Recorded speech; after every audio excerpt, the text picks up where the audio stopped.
नमस्कार दोस्तों, मैं दिव्यांशी और एक बार फिर हाजिर हूँ एसबीटी न्यूज की खास खबरों के साथ। पेश है आज 5 सितंबर 2025 शुक्रवार शाम 7:15 बजे राजस्थान की बड़ी खबरें। जयपुर के बिरला सभागार में आज शुक्रवार को राज्य स्तरीय शिक्षक सम्मान समारोह का आयोजन किया गया। इस समारोह में कुल 75 शिक्षकों को सम्मानित किया गया। कार्यक्रम में मुख्यमंत्री भजनलाल शर्मा ने प्रखर राजस्थान 2.0 का शुभारंभ करके पोस्टर का विमोचन किया।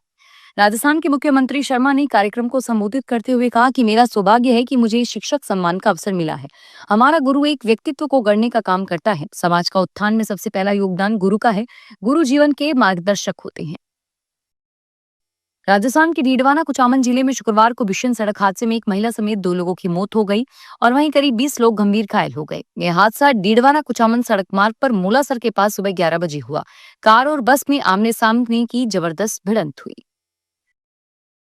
केंद्र सरकार के सार्वजनिक वितरण विभाग की रिपोर्ट में चौंकाने वाले खुलासे हुए हैं। रिपोर्ट का खुलासा है कि एनएफएस योजना के तहत गरीबों का राशन पिछले 12 साल से 25 लाख टर्नओवर से ज्यादा वाले कंपनी मालिक, स्कॉर्पियो और थार जैसे वाहन रखने वाले ठेकेदार उठा रहे हैं। इस रिपोर्ट में खुलासा हुआ है कि राजस्थान में अब तक लगभग 30 लाख लोगों को योजना से हटाया जा चुका है। गरीबों का राशन खाने वाले ऐसे लोगों में राज्य में सबसे आगे जयपुर, जोधपुर, उदयपुर, कोटा, बीकानेर के कारोबारी हैं।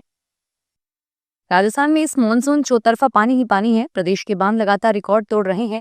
अब के मानसून पूरब से लेकर पश्चिम तक के बांध ओवरफ्लो हो गए हैं। प्रदेश के 85% बांध फुल हो गए हैं, जो अपने आप में एक नया रिकॉर्ड है। सिर्फ 15% बांध ही खाली हैं, जिसमें पिछले साल से अब की बार बांधों में 10% पानी ज्यादा है। इसके अलावा 392 बांध आंशिक रूप से फुल और 107 बांध ही खाली हैं। सबसे ज्यादा कोटा और बांसवाड़ा संभाग के बांधों में पानी है। राजस्थान के अलवर वैशाली नगर थाना पुलिस ने साइबर फ्रॉड के एक आरोपी को गिरफ्तार किया है। पुलिस से बताया कि संदिग्ध यूल बैंक खातों के खिलाफ संचालित अभियान के तहत साइबर सेल से प्राप्त जन स्मॉल फाइनेंस बैंक खाते की जांच की तो इस खाते के माध्यम से करीब 19 करोड़ 45 लाख 460 रुपए का फ्रॉड होना पाया गया। इस संबंध में विभिन्न राज्यों में साइबर फ्रॉड की 32 शिकायतें दर्ज है। मकान की तलाशी में 17 चेकबुक, 14 एटीएम कार्ड, कई हस्ताक्षर शुदा चेक और 2 swipe machine, QR code scanner मिले। दौसा जिले के बांदीकुई बालाजी मंदिर के संपत्ति विवाद मामले में सुप्रीम कोर्ट ने हाईकोर्ट के एक पक्ष के खिलाफ दिए गए बेदखली आदेश पर अंतरिम रोक लगा दी है। जस्टिस संजय कुमार और जस्टिस सतीश चंद की बेंच ने यह रोक मुकेश कुमार की विशेष अनुमति याचिका पर सुनवाई करते हुए लगाई।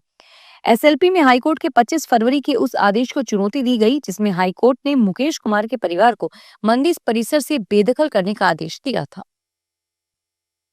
दौसा के बांदीकुई में करनावर में शुक्रवार को 60,000 श्रद्धालुओं ने एक साथ प्रसादी ली। ये भंडारा सांवलिया धाम में चल रहे 51 दिवसीय विष्णु महायज्ञ के समापन पर किया गया। भंडारे के लिए प्रसादी बनाने की तैयारी गुरुवार रात 12 बजे से हुई। प्रसादी के लिए 40 भट्टियां, 80 हलवाइयों ने 44 क्विंटल दूध की खीर, 40 क्विंटल आटे के पुए और 10 क्विंटल दाल तैयार की गई। खीर और पुए को ठंडा करने के लिए ट्रॉलियों को साफ करके उसमें डाला गया। प्रसादी वितरण में आसपास के गांवों के करीब 200 वॉलंटियर्स जुटे। पंजाब में बाढ़ पर जनहित याचिका की तुरंत सुनवाई से पंजाब हरियाणा हाईकोर्ट ने इनकार कर दिया। कोर्ट ने कहा कि इस समय अधिकारी जमीनी हालात संभालने में जुटे हैं, इसलिए उन्हें हलफनामा दाखिल करने के लिए मजबूर नहीं कर सके। चीफ जस्टिस शील नाग ने कहा कि अभी हालात को संभालना प्राथमिकता है और बाद में कानूनी प्रक्रिया पूरी होगी। वहीं राज्य में बाढ़ की स्थिति गंभीर बनी हुई है। इस बीच राहत और बचाव कार्य तेज हो गए हैं। सीबीआई ने विदेश मंत्रालय, गृह मंत्रालय और गुजरात पुलिस के साथ मिलकर एक बहुत बड़ी कार्रवाई की है। सीबीआई ने फरार आरोपी हर्षित बाबूलाल जैन के यूएसए से भारत वापस लाने की सफलता हासिल की है। बता दें कि हर्षित बाबूलाल जैन पर टैक्स चोरी, अवैध जुआ और मनी लॉन्ड्रिंग जैसे आरोप है। गुजरात पुलिस के कहने पर सीबीआई ने 9 अगस्त 2023 को इंटरपोल से उनके खिलाफ रेड नोटिस जारी करवाया था। बॉलीवुड अभिनेत्री शिल्पा शेट्टी और उनके पति राज कुंद्रा की मुश्किलें बढ़ सकती है। मुंबई पुलिस की आर्थिक अपराध शाखा उन पर 60 करोड़ की धोखाधड़ी के मामले में लुकआउट नोटिस जारी करने की तैयारी कर रही है।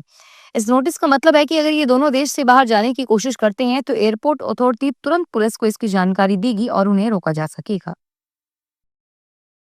महाराष्ट्र के ठाणे में बहन की चोरी करने वाली महिला को पुलिस ने गिरफ्तार किया। पुलिस ने बताया कि 8 घंटे के भीतर चोरी की गुत्थी सुलझाई गई।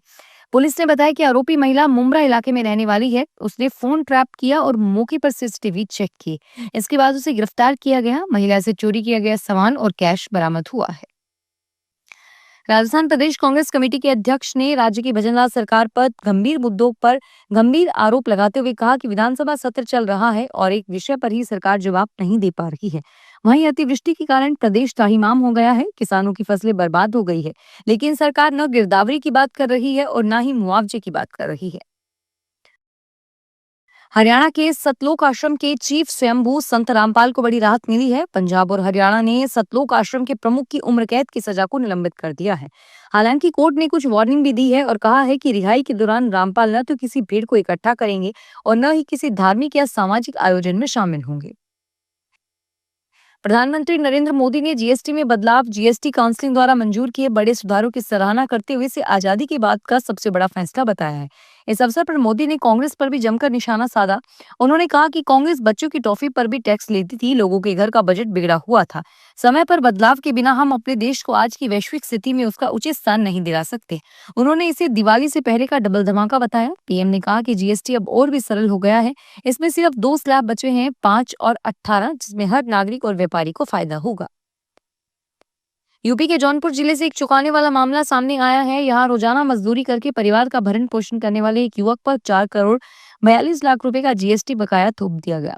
दरअसल युवक के आधार और पैन कार्ड के जरिए जालसाजों ने एक फर्जी फर्म खड़ी कर डाली और केवल 1 महीने में 24 करोड़ से अधिक का कारोबार दिखाकर करोड़ों का टैक्स बकाया छोड़ दिया। जांच में सामने आया कि आरके ट्रेडर्स नाम से नीवापुर गांव के पत्ते पर एक फर्म रजिस्टर्ड है, जिसके जरिए जून 2025 में 24 करोड़ रुपए का कारोबार दिखाया गया। फिलहाल इस बुलेटिन में इतना ही और फिर हाजिर होंगे तमाम बड़ी खबरों के साथ। धन्यवाद।